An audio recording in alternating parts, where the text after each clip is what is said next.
दोस्तों class 11th सामान्य हिंदी का एक और इम्पोर्टेंट पेपर आपको दिखाएंगे आज के इसमें 2025 की हाफ ईयरली एग्जाम के लिए मोस्ट इंपॉर्टेंट होने वाला है। 3 घंटे 15 मिनट मिलेंगे आपको। 100 नंबर का सामान्य हिंदी क्लास 11th का पेपर। यूपी बोर्ड का ये पेपर है, लेकिन बाकी सारे बोर्ड जैसे MP board, Bihar board, Jharkhand board, Rajasthan board, Uttarakhand board, Haryana board सभी के लिए इंपॉर्टेंट है, क्योंकि सभी में सिलेबस लगभग सेम है। यहाँ पर आप देख सकते हैं सबसे पहले बहुविकल्पी प्रश्न पूछे जाएंगे हिंदी गद्य साहित्य के इतिहास से। सारे प्रश्न ये पीछे के पेपर्स में हम सॉल्व करा चुके हैं। ठीक है। फोर्ट विलियम कॉलेज कहाँ स्थित था? कोलकाता में स्थित था। अष्टयाम की भाषा क्या है? प्रेम सागर के रचनाकार कौन है? लल्लू लाल है। हिंदी की प्रथम कहानी कौन सी है? इंदुमती है। तो इस तरह के प्रश्न हम पीछे सॉल्व करा चुके हैं। सबसे पहले आपको ये सारे प्रश्न पूछे जाएंगे। 10 बहुविकल्पीय प्रश्न आपसे पूछे जाएंगे। 5 हिंदी गद्य साहित्य के इतिहास से, 5 हिंदी पद्य साहित्य के इतिहास से। इसके बाद गद्यांश दिया जाएगा, 2 गद्यांश दिए जाएंगे और उसके नीचे लिखे हुए प्रश्न आपके उत्तर देना है। संदर्भ लिखेंगे आप उसका। रेखांकित अंश की व्याख्या, जितना अंश रेखांकित है अंडरलाइन वाला पोर्शन, इसकी आप एक्सप्लेनेशन यानी व्याख्या करेंगे। लेखक ने किसकी चर्चा की है स्पष्ट कीजिए। भारतीयों को किनकी संज्ञा दी गई है, क्यों। महसूल का अर्थ स्पष्ट करो। ध्यान से पढ़ोगे वहीं से इसके सारे उत्तर निकल आएंगे। या फिर आचरण की सभ्यता वाले चैप्टर से यहाँ पर आप इन 5 प्रश्नों के उत्तर देंगे। एक पैसेज ही करना है क्योंकि बीच में अथवा लगा हुआ है। इसके बाद यहाँ पर यही काम आपको पद्य में करना है, यानी कविता के अंश में करना है। कोई एक कविता का अंश आपको पढ़ना है और इसके नीचे लिखे हुए प्रश्नों के उत्तर आप देंगे। प्रश्नों के उत्तर आप देंगे। ठीक है। पद्यांश का संदर्भ लिखिए, यानी कवि का नाम और कविता का नाम, चैप्टर का नाम। रेखांकित अंश की व्याख्या आपको लिखनी है। कवि के अनुसार हमें किसके नाम का चिंतन करना चाहिए और क्यों।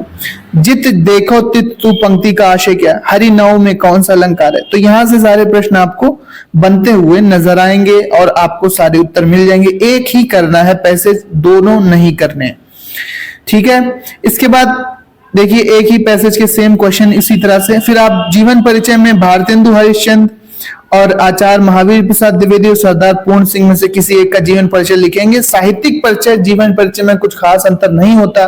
साहित्यिक परिचय में उनका जीवन परिचय आप लिखते हैं, जन्म कहाँ हुआ, माता पिता का नाम, पढ़ाई कहाँ हुई, प्रारंभिक शिक्षा कहाँ हुई। फिर इनके साहित्य के बारे में थोड़ा सा लिखना होता है कि इनका साहित्य क्या बताता है, सामाजिक साहित्य है या धार्मिक साहित्य, इनकी भाषा क्या है, इनकी शैली क्या है, कौन से अलंकार प्रयोग किए हैं, किस तरह का लेखन है, ऐसे लिखे हैं, निबंध लिखे हैं, नाटक लिखे हैं, उपन्यास लिखे हैं। ये सारी चीजें हम 4, 6, 8, 10 लाइन में क्लियर करते हुए साहित्यिक परिचय आगे बढ़ा देते हैं। और इनकी कृतियों का उल्लेख, 2-4 कृतियां हर सभी लेखकों और कवियों की आपको याद ही करनी होती हैं। इसके बाद यही काम आपको कबीरदास, सूरदास या तुलसीदास में करना है। इनका साहित्यिक परिचय, इनका जीवन परिचय, कवियों का केवल जीवन परिचय देते हुए उनकी कृतियों का उल्लेख कीजिए। इसके बाद आकाशदीप की कहानी के उद्देश्य पर प्रकाश डालना है। नेक्स्ट क्वेश्चन है चरित्र चित्रण की दृष्टि से बलिदान कहानी की समीक्षा करना है। अपने स्वपठित नाटक की कथा वस्तु संक्षेप में लिखो। अपने स्वपठित नाटक का उद्देश्य स्पष्ट करो। इसके बाद 2 संस्कृत गद्यांश दिए जाएंगे। किसी एक गद्यांश की आपको व्याख्या करना है। एक वाराणसी वाला देखो दिया है और प्रयाग वाला दिया है, ये प्रयाग वाला दिया है, और एक ये जो भी चैप्टर है इसकी आप संदर्भ से हिंदी में अनुवाद करेंगे। यही काम आपको श्लोक के साथ करना होता है। कोई एक श्लोक सिलेक्ट करो जो अच्छे से आता हो, उसका आप हिंदी में अनुवाद करेंगे। इसके बाद लोकोक्तियों का 2 का अर्थ लिखते हुए उनका वाक्य प्रयोग। एक पंथ 2 काज, घी के दिए जलना, अंगार उगलना या कीचड़ उछालना। इसके बाद यहाँ पर कुछ बहुविकल्पी प्रश्न मिल जाएंगे, जैसे संधि विच्छेद के बारे में। इनको आप सही ऑप्शन सेलेक्ट करेंगे। जरूर आपको इतनी ग्रामर तो आती होगी। इसके बाद 2 वाक्यों के लिए एक उचित शब्द। जिसका पति मर गया हो तो विधवा, जिसे काटा ना जा सके तो अकाट्य, जो स्त्री कविता पढ़ती हो कवियत्री, और जिसका पति मर गया हो। ठीक है। जो कहा ना जा सके उसे क्या कहेंगे आप कमेंट करके बताना। जो कहा ना जा सके अकथ्य। ठीक है। इस तरह से आप यहाँ पर फिर विभक्ति वचन, फिर 2 वाक्यों का शुद्धिकरण आपको करना है। ईश्वर के अनेकों रूप हैं। ईश्वर के अनेक रूप हैं। मैंने भगवत गीता पढ़ी है। इसका शुद्धिकरण आप करेंगे। इसके बाद कृष्णा और राधा नृत्य कर रही हैं। कृष्णा और राधा नृत्य कर रहे हैं। डाल में चिड़िया बैठी है, डाल पर चिड़िया बैठी है या बैठी हैं, बैठी हैं।